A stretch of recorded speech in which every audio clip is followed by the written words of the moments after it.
My name's Brian Hay. I'm the director of the Cape Perpetua Visitor Center here, and I'd like to welcome you to our Winter Discovery Series. For those of you who haven't been to one of these before, all winter long, we're going to have a series of events and guest speakers.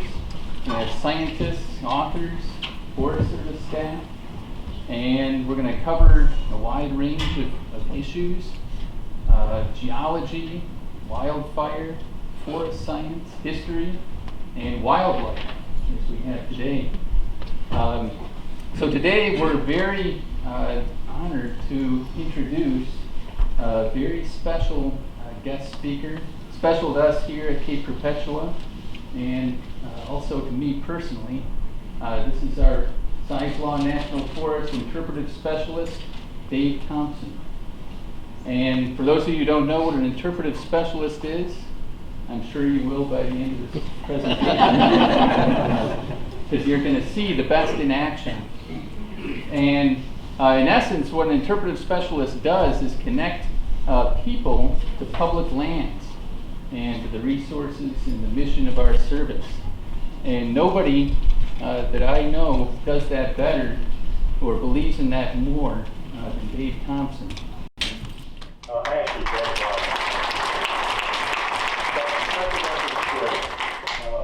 really grateful that all of you took time to come out here today. Hope you enjoyed the presentation. Do we have anybody who's from a different country that's attending today?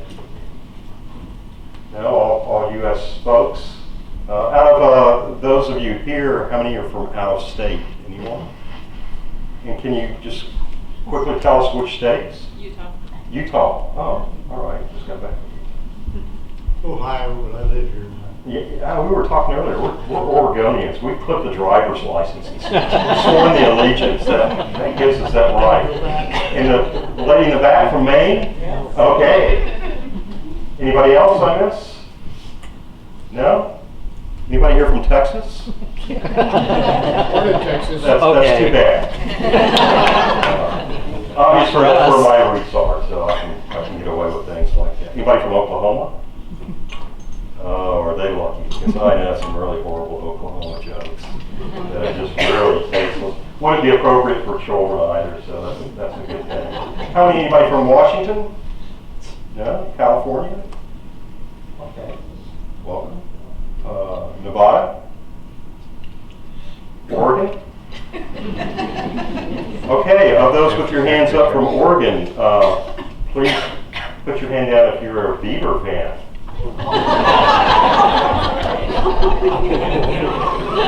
So, Duck fans? Show of hands? Okay. Nothing civil about war. I don't understand since I've gotten here. Really glad you're here. I'm getting ready to retire at the end of this month, and so a wonderful introduction by Brian. It's hard not to be John Boehner right now. To well up a little bit. But I've been putting my resume together, and I've gone from 27 pages to just one, and I'm field testing it today to see if it works. And I actually gave this to Bob Lilly not too long ago. Bob Lilly's doing a presentation next Saturday. Renowned geologist. He does a presentation on the Beauty and the Beast, the beauty of the geology that formed this place and the beast that it's holding back. It is very captivating. I'd encourage you to come. Of course, Bob and I, being interpreters, are going to compare numbers, though, and hopefully we won't have this many people at his presentation. When I did this, I looked and I thought, I'm not very responsible. Oh my gosh, I'm all over the map, but you know what? I think I've had a life of abundance because of it. I think that, that maybe I could have been a little more responsible here or there, but just being able to do all the things that I've done in life and reinvent myself is kind of encouraging, especially as I roll into this new arena called retirement. What I like best about all that, I like the vacations that I had through all of that with my family, because that's actually when I started understanding what interpreters do. Not because I was one, or not because I was necessarily influenced by one, but just that I sort of understood this principle, communicating with my family out in nature, about intellectual and emotional connections that we were all making to the environments that we were in.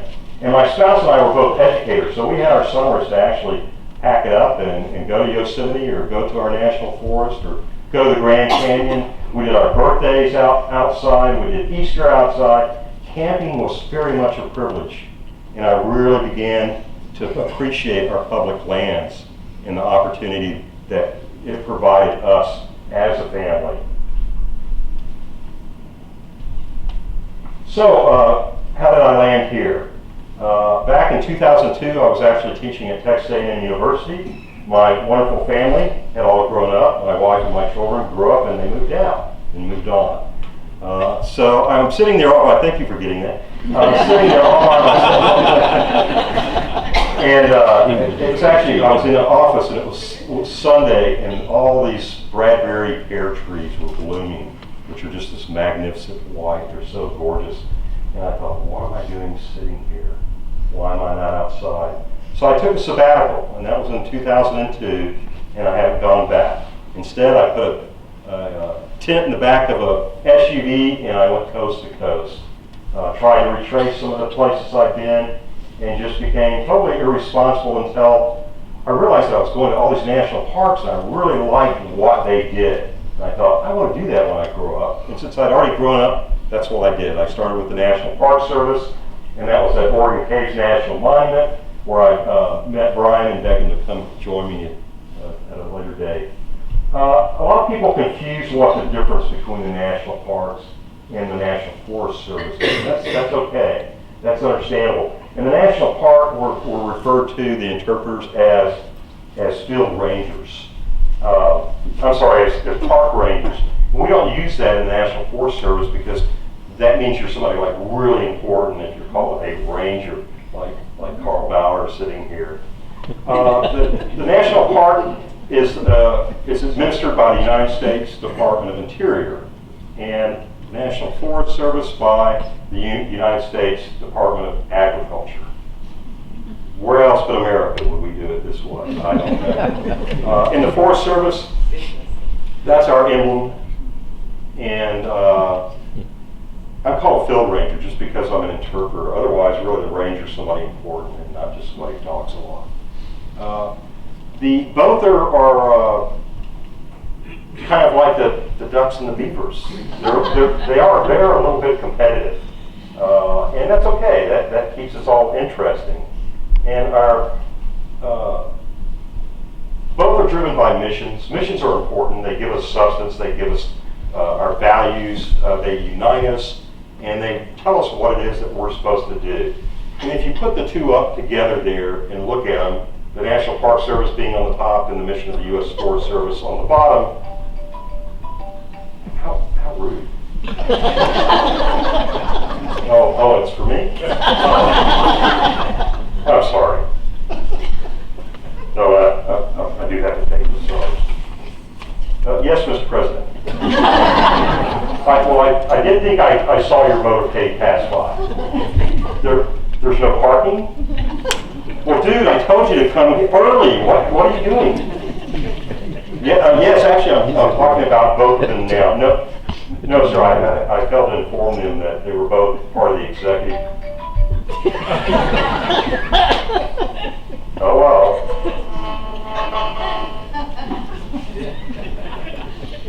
He asked where Thor's well was before he hung up.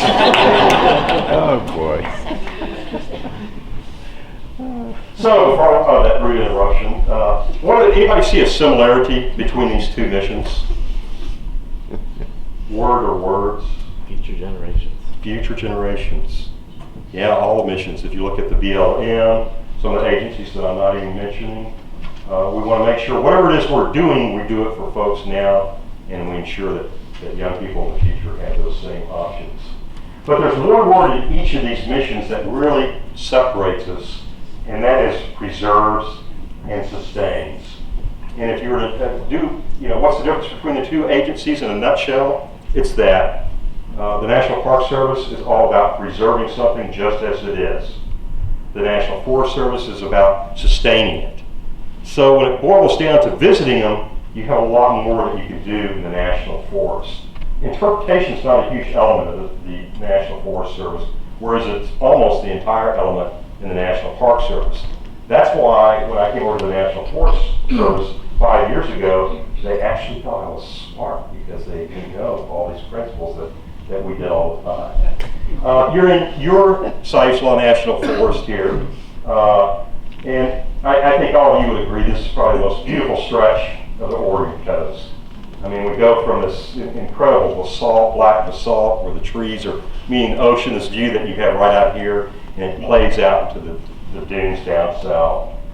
You can't beat it. 630,000 acres is really pretty small. The Tongass up in Alaska, millions of acres. So being small makes it also a little bit more intimate, perhaps. And we stretch from Tillamook all the way down to Goose Bay.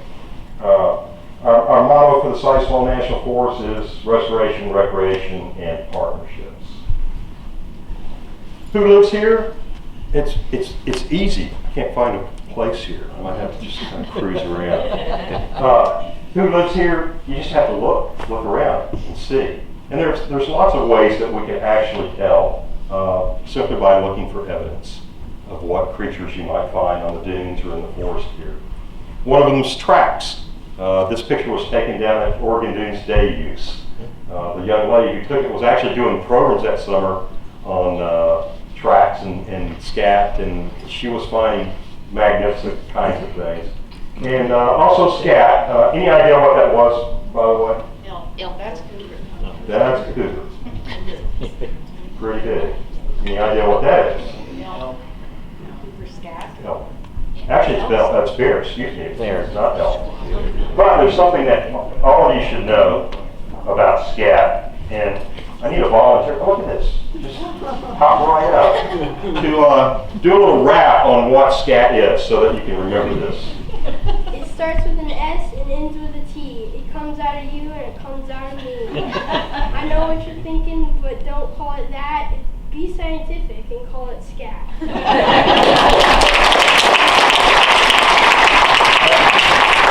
That's like actually for doing that, I had these very special, one-of-a-kind pens. There were only 2 minted in the United States. And I'd like you to have those. Giving it to Thank you.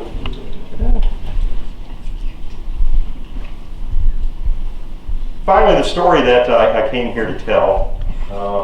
I've tried to put more pictures of myself in these, so maybe we'll have more of those as time goes on. We'll see. But the story actually took place at Redwoods National State Parks. When I started with the National Park Service, I did not want a permanent job. I wanted to travel park to park to park and just catch all the seasons that I could, travel around. And I started at Oregon Caves National Monument. And then my second season, I went to Redwoods National State Parks. And then I went back to Oregon Caves. I don't know what it was, but I just couldn't ever leave. And a lot of it had to do with Oregon.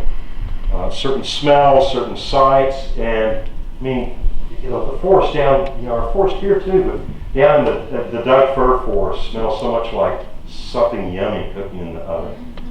There's just a real attachment visually, physically, mentally, all the senses are evoked.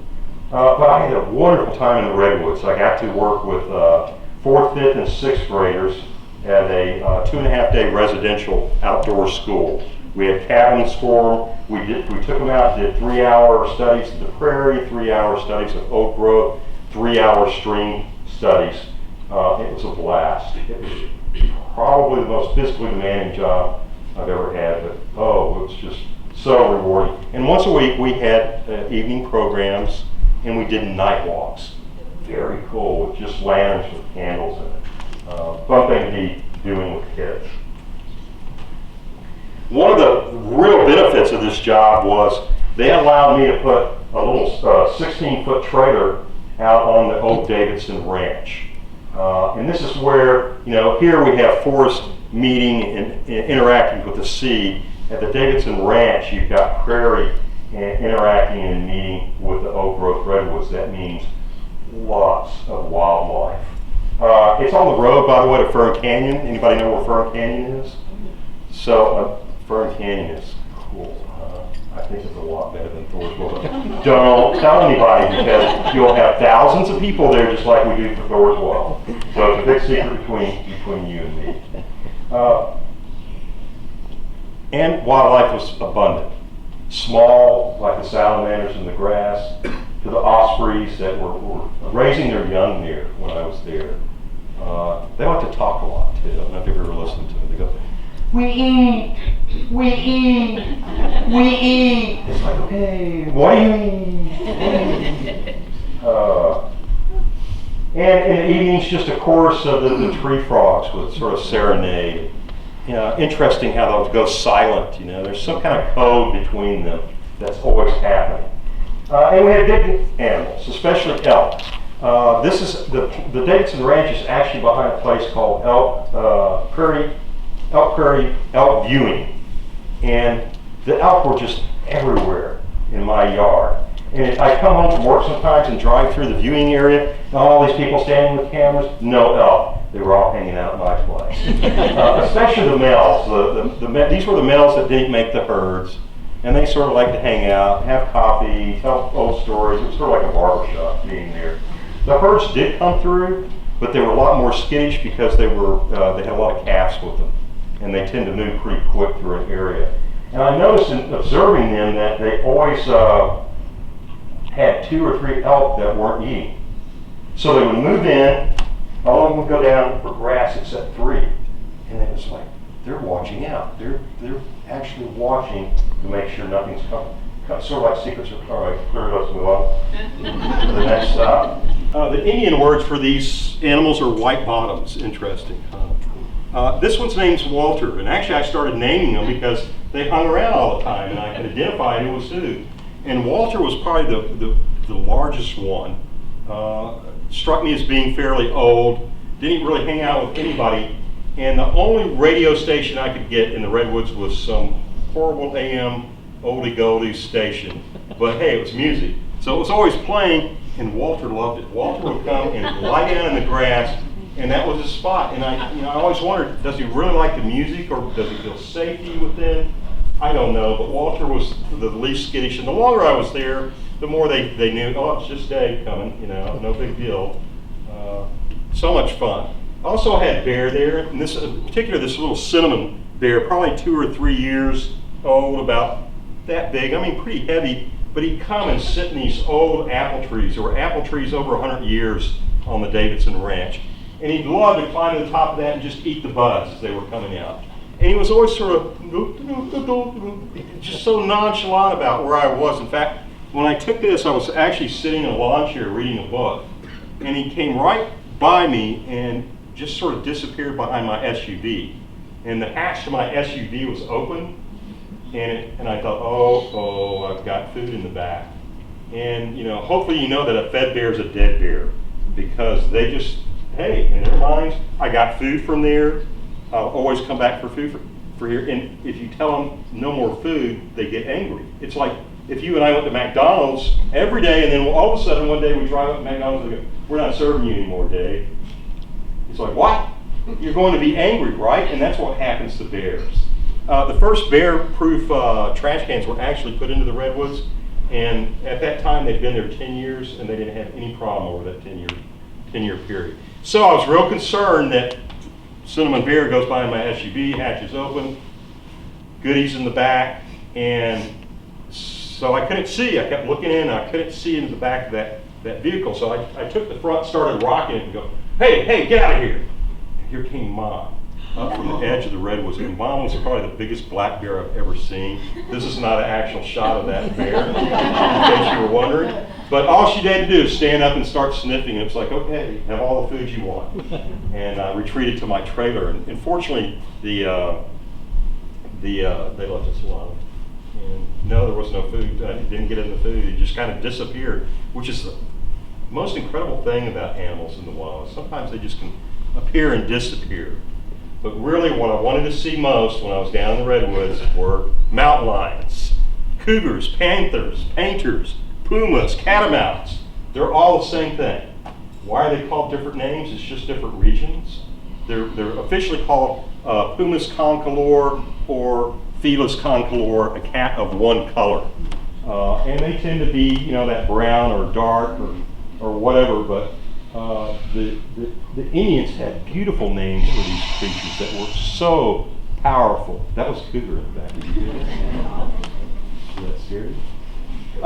And I didn't see them, but I was seeing signs and I was hearing sounds. And this is right outside the front of my trailer. And I came out one morning, and the elk would leave, patterns in the grass, but you could tell it was an elk that had been lying there. And I looked at this one and it's like, this is really strange. I mean, look, it almost has a butterfly shape. It's definitely different from what I've seen, and it smelled like urine, too. And then one night I actually had a friend who would come to watch wildlife with me. Spent the night one night, and in the middle of the night there was this sound that went something like this. If I can do it, it'd be good if I had it lined up. Woo! Woo! Woo! And she's going, David, are you hearing this? Hearing what? There's something screaming out. Oh no, I think you're just hearing some sound of nature. Of course, I knew that in my friend's mind and both my mind, this is what we were seeing. And she goes, "Do you have a weapon?" And I went, "Yes, I do. This is it. This is a flashlight." And I was terrified, and so much so that I didn't go out. I just was convinced that was not human, although it very much sounded human. But instead, as soon as the sun came up, I ran to the biologist. I took him a picture of that grass, and I took my imitation of the sound I heard. And he saw it's just a mountain lion caterwauling, calling for a mate. It's like, well, that's kind of strange. This is all happening right by my trailer. I hope it's not some misunderstanding between this creature and me. And he went on to tell me a story about watching a football game at his brother's house and all this racket out on the back porch, and looking out the window just in time to see a mountain lion jumping the fence with his shepherd in its mouth. So yeah, I decided, hey, maybe I need to know something about mountain lions. And, this is a true statement. It really is. I came home one day and to this glorious note that I hung on to for over a decade that law enforcement officials had left me. Hey, beware, there's a kill.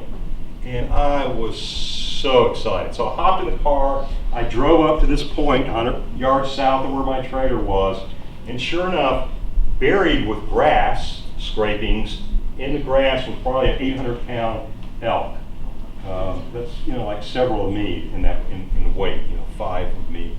And I waited, I got my camera ready. I was like a child or an adult right before their birthday gifts get opened. Right, Mike? You open yours tomorrow. And sure enough, right when the sun set, it just magically appeared. I got to see my first mountain lion sighting. And I shot as many pictures as I could, but the aperture I was just so awestruck to look at this beautiful animal. And at first I kind of looked at it and was like, that's not a mountain lion, that's like a big dog. And it had this small head, nothing like all the images and all the things that I ever thought of. And when I thought of mountain lions, it had a huge tail. I mean, the tail was the width of my leg. And yet just a real magnificent creature. I wish my pictures had been clearer.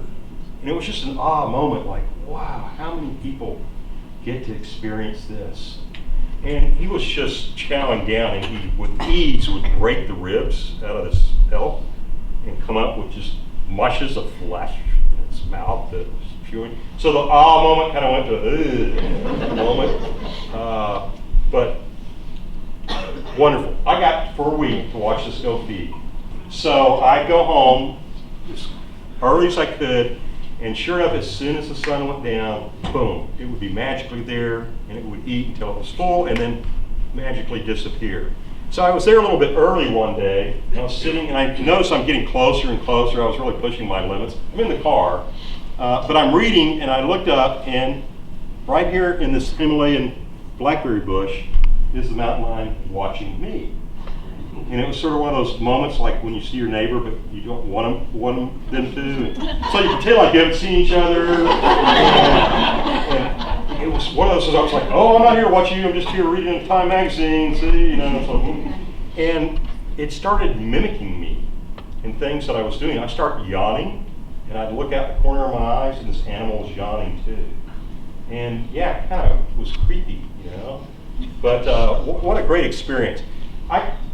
I went out and got every book I could find on mountain lions. I really wanted to know what it was that had provided me this experience. And they're really fascinating. They're really the perfect predator.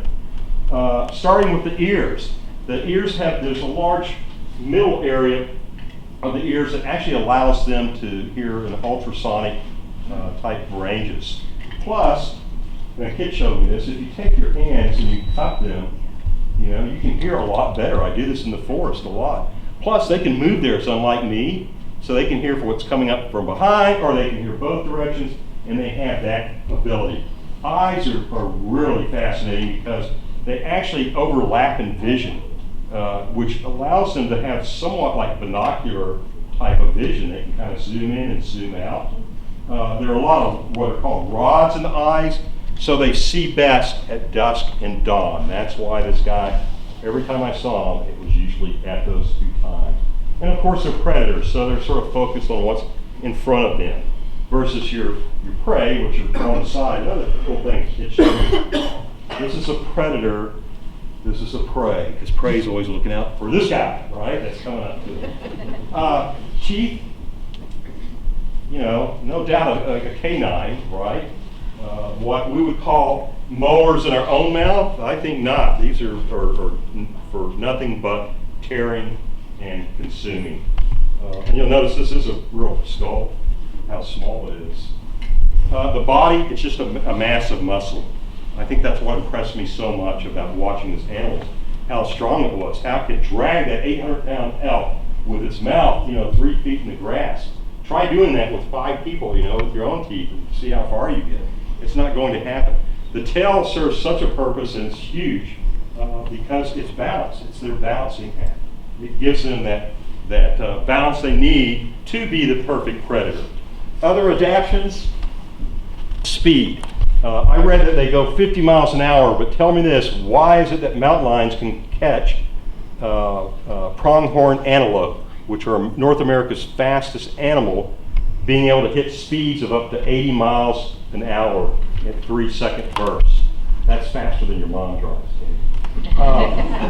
Leap, they can do vertically 15 feet, I think, and horizontally 40 feet. How tall is 15 feet? That's not quite to the top of the ceiling, but halfway up. 40 feet, you can't see it, but there's actually a well on the floor. But it'd be like from that pole to that pole. That's not much over 40 feet. And that's why sometimes I've seen mountain lions actually leap across the road, and it's like, did I just see a mountain lion? And sure enough, I think I did. I don't think it was image. These things are incredible the way they can do this. Their paws are massive. That was something else I noticed about it, is how big the paws were in relationship to the animal itself. But certainly for the speed, but there's also a feel in there. When they come up and make a kill, they'll leap, they'll land, and the first thing they do is they feel for the jugular vein, and there comes the whiskers. It's sort of like their little GPS. And they make sure that's where they're going, and then boom, they make the kill. Now the heads are small because it's sort of the physics of the hydraulics. It makes that kill a lot faster. It's going to make a puncture rather than a crocodile, which is not going to have the same strength that even the mountain lion does. So knowing all this made me smarter, but a little more paranoid, because in the redwoods, it gets dark at night, especially if it's raining. And I started noticing that the mountain lion was following me around a little bit. I'd get out to open the gate to the ranch at night and turn around, and I could see those amber eyes being reflected from my taillights maybe 40 feet back, just nonchalantly watching me. When my friend was over one time, I was trying to make her believe that it was coming down. It was coming down. And I looked up, and sure enough, it was coming down the road. I don't play that trick on anybody anymore. Believe me. But one night, I got home, and I just had that inner feeling, which I'm really listening to a lot more the older I get, because sometimes it's very valid. And it's like, I really don't want to get out of the car because I just had this feeling. And so, being the brave guy I am, the Ranger, I took the car and I started backing it up and putting it forward and backing it up so that I could take those headlights and go all the way around. If anybody had seen me, it would have been really embarrassing. In fact, I'd already been caught once by a maintenance guy by the Mountain Lion Kill because I was walking past there one morning and I'm rattling my keys and talking to myself, and I look up and here's the maintenance guy. You know? It's like, oh, and he's just eating an apple standing there. So I do this, and I do see eyes reflect back right out in the middle of the meadow, and it's Walter, the elk. And it's like, that's weird, because the elk always retreat up into the woods at night because you're a bird's nest on the ground if you're sitting out there, in the middle of the meadow. But it made me feel comfortable, so I got out and I grabbed all my gear, and I've got my flashlight, and I'm walking to the trailer, and I shine my light back to Walter, and Walter's on full charge, right towards me. And it doesn't scare me as much as baffle me. And it's like, what is up with you, Walter? And Walter gets about from me to where the screen is, and he shoots off in that direction, and right behind him is the mountain lion, who stops. and there we are, eyeball to eyeball, and it seems like forever. And let me give you some choices of what happened. A, Ranger Dave did what he was taught to do, and all of you should know to do if you have an encounter face-to-face with the mountain lion. You do not take your eyes off of it. You try to make yourself look as big as possible, and you slowly back away. And if attacked, you fight back. That's choice A. B, Dave Thompson, having a once-in-a-lifetime experience, reached into his pocket, pulled out his cell phone, and got this shot right here. C, Dave took his trusty weapon, the flashlight, hurled it at it, hit it, and it ran off. Or D, I never ran so fast in my life, and into the trailer. How many think A is the correct answer? Did the right thing. B, froze up. C, took a picture with my cell phone. D, outran. You did not run. I want to thank you all for coming today. Here's the selfie. I froze up. I mean, my mind was going through all of it, like, here's what's to do, but my body parts were actually arguing. I didn't know that was possible. Okay, ladies, we're waiting for you. No, arms go first. Remember, make yourself look clear. No, the rule is you start backing up, then you start just like, guys! I mean, I could have been breakfast, lunch, or dinner right then and there. I could not move. I was frozen. And the mountain lion just looked at me very arrogantly, as if to say, you've just interrupted my dinner. And it lifted its head, and it just walked off and disappeared into the night. And I don't remember how long it was before I got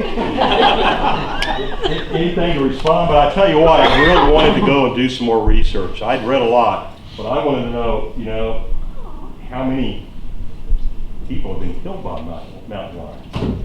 So I started studying the family, and yeah, I heard it all in there. They're just so cute. But just like humans, just like my children, there came a stage when they became teenagers and they weren't that cute anymore. And, and that's what happens, except cuteness runs out about 1 to 2 years. And they get the boot. It's like, okay, it's time you move out. Credit card? No, you're not getting anything. You're out of here. And mountain lions need about 200 to 300 square miles of area. The redwoods is one of the most densely populated in the contiguous states, and they actually get away with maybe 30 to 50 miles an hour. The panthers in Florida have to have that 300. They're having really big problems with panthers out at Everglades National Park. But yeah, they get set on their way. And I remember how it was when I was a teenager. I wasn't real coordinated, you know. I didn't have all the knowledge that I thought I had, and that's sort of how these young cats are. These are the ones that attack humans, almost always. In fact, the last killing I know of was in 2004, I think, near San Diego. And I was doing the same program I'm doing for you at Oregon Caves National Monument, and a guy sitting in the audience was the law enforcement with state parks who was the first responder. And I went, oh, don't tell me anything. Was this a young male that did the kill? Yes. Was it displaced somehow? Was there something going on? Yes, there have been some fires east of San Diego. Was this a relatively new neighborhood built in what might have been habitat for the mountain? Absolutely. I said, did the person it killed kind of look like an elk? What was it doing? and he said, well, it was a 6'2" guy who was riding his bike through the woods. And so that's where the danger is. It's usually with the young ones. And it's usually the males, of course, just like humans. So anyway, I researched, and there were definitely 21 human beings killed over the last 100 years in North America by mountain lions. Well, I wanted to know more, so like how many of them have we got? So we're like, oh, they got 21 of us, how many of them did we get? And what I found, and this was done back in 2013, is the last time I did it, 70,000 mountain lions killed by humans, documented. And we all know that documentation is not all that good, right? Especially for those of us who work in the federal government. In the USA, 292 in 2013. And I looked up Oregon, but I've forgotten that I didn't put it in my notes. But I still wanted to know more. Like, well, okay. So what does this number mean? 21 people in 100 years. So I found out that just in 1 year, mosquitoes kill around the world 755,000 people. Whoa. How do you stop mosquitoes from biting? Snails kill 200,000 people. And it's some kind of virus that apparently that all that stuff about, kiss a banana slug. Don't do that. Dogs, 61,000 people a year. Wow. Deer, 100 people a year. And usually it's from cars hitting deer. But people in the redwoods would get right up to the elk with their cameras, and they stood a chance of getting bucked. Auto deaths, come on, 2013 just 32,000. So think about that number again, 21 deaths over 100 years. Folks, you're more likely to get struck by lightning as you walk out of the Cape Perpetua Visitor Center today than killed by a mountain lion. At this Wolf Creek education center that I worked at, we were working with the kids to talk about interrelationships and things in nature and how things, in nature really appear very competitive. But if you take a closer look, everything is in such harmony. Everything is feeding something else. Very true of the forest here. The more I've learned about our forest here in the science law, I'm just overwhelmed by it because it looks so competitive, like all the trees are racing and pushing each other, but they're all feeding each other and nurturing each other, especially in depth. The nurse logs, for example, harboring more life than a life's tree. And it just, I don't know, I watched these elk kills, and I say kills, there were 5 kills when I was there. And every one of those kills, first of all, they were maimed. It wasn't like the biggest, the strongest, the best elk. No, something that was weak. One had been hit by an automobile and had a broken hip. This one, actually there was an arrow stuck in it, so somebody was trying to poach it, and it was on its last leg. It got Walter that same night, early in the next morning. But you know what? I think Walter was really old, and Walter was hanging out in the meadow at 10 at night, maybe he just decided it was his time. And wasn't, he seemed really excited when it was actually happening, but otherwise, I just couldn't understand the nature of that. But wow, you know, everybody had a meal from this. I really got to see those interconnections in life. The coyotes would come, all the way to the decomposers, the Snells. And it made me understand all those things that I was preaching to these kids. Oh, we've got producers, consumers, decomposers. It's what it meant in nature, you know, and nature left by itself is unbelievable. Just, I'm always in awe when I finally get it. And this is what it took for me to get it. So, I wonder about our role, and I was having a conversation with a couple earlier before the program. You know, we make a lot of errors as human beings. I mean, we're gifted, we have this brain, we have so much more capacity than most animals, and we learn how to sweat so we can outrun. I just heard on the radio.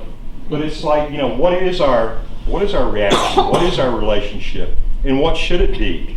And certainly, you're not going to find the pacifist in me if my grandson is out playing in the yard and there's a cougar sitting in the tree above him. The compassion kind of runs out. But I think a lot of my role in nature, and I think, hey, we're part of nature. We're just as entitled to nature as any other creature. That maybe I learned those responsibilities, just like it took us a long time to learn, you know, what is the best role. And in the Forest Service, you know, our motto is to serve the greatest good. And that's hard to do. It's really a difficult thing to do because a lot of times in order to find that, we might be doing exactly something else. In the Forest Service, we also believe that nature matters because we see the abundance that nature provides us. And so, in order to serve the greatest good, we're really trying to be in community. We're really trying to talk to people, to understand what people are, because it helps us grow as an agency and it helps us make those right decisions. But I don't know about you. I know that sometimes I listen to the political world and I get so bummed out I have to turn it off. I just have to shut it down. And when I do, and I get out into places that are very spiritual for me personally, places like this, and get into nature, that I really am very proud to be an American. Because I'm in a place that I don't have to be Bill Gates to enjoy. I don't have to have wads of money. It's something our government had the foresight to set aside so that all of us could go and enjoy it, so that I could take my kids out camping, so that my kids can take my grandkids out camping, and that tradition continues. That's an awesome, awesome thing. And it does. It makes me very patriotic to see what, you know, like I said, we don't always get it right, but what a great concept. I feel very rich. And as I retire, I'm going on vacation until I die. So I saw that line too. So I look forward to that. I'm really delighted that you came out here today. Thanks, folks.